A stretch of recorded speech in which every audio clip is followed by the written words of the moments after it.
Hi, Max Brantley with the Arkansas Times on Thursday, January 5th, watching the skies for snow heading toward Little Rock, supposedly, maybe not very much.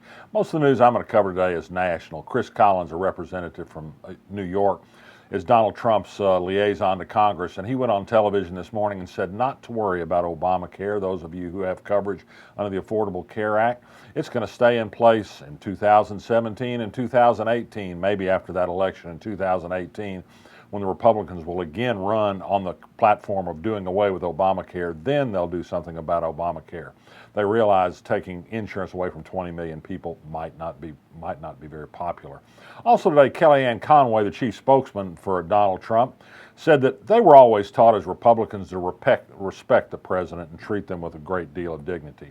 That would be news to the people who've watched Republican treatment of Barack Obama the last 8 years. Also, we learned today that Donald Trump, who gave an illegal contribution from his foundation to Florida Attorney General Pam Bondi, and as a result, or at least coincidentally, she stopped an investigation of him. Well, she's going to have a job in the White House. We're really cleaning that swamp out in Washington.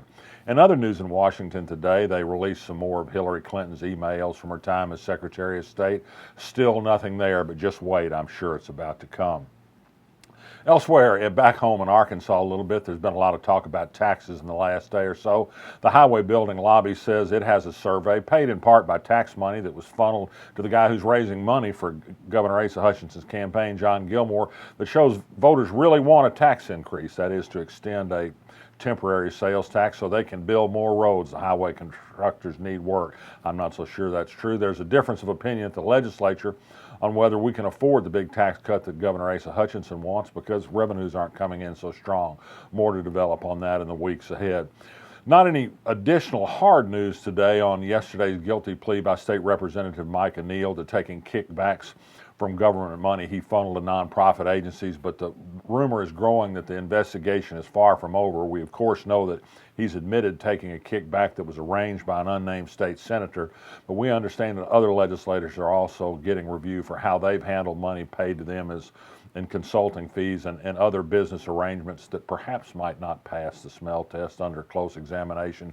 That's something to watch too. Lobbyists and other consultants are involved in this scandal as well. It may spread statewide. We have solid information that others in other parts of the state are being looked at. Do you remember the name Tucker Carlson? Perhaps not. He's been a right-wing journalist for a number of years. He spent at least 1 year as an editorial writer for the Arkansas Democrat-Gazette back in 1993. It appears that he's going to take Megyn Kelly's place in prime time on Fox News. She's moving to NBC. Rupert Murdoch apparently likes the cut of Tucker Carlson's jib. He's a little smarmy for some people.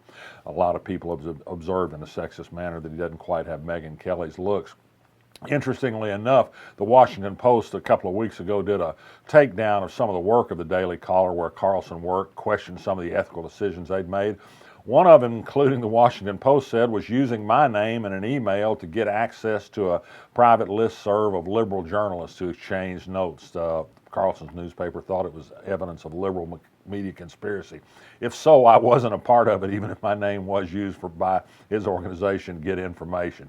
And hypocrite of the day, who else but Senator Tom Cotton? He went wobbly on Russia in a Senate hearing today on Russian election hacking. He doesn't seem to be too disturbed about the evil empire getting involved in our election process. But he did issue a statement very upset that Apple has acceded to China's demands and won't sell the New York Times app in its Apple store in China. Censoring a great American newspaper, Cotton says, that's a terrible thing. Tom Cotton, you may know, is the man who won't speak to newspapers with whom he has differences of opinion on their editorial positions. One of those, but not the only one, is the Arkansas Times. Not that we're bitter or anything. We can still talk about Tom Cotton. He hadn't actually censored us. He's only refused to let his staff talk to us. What a brave man. Tough guy. Tom Cotton. I'm Max Brantley. I'll be back tomorrow.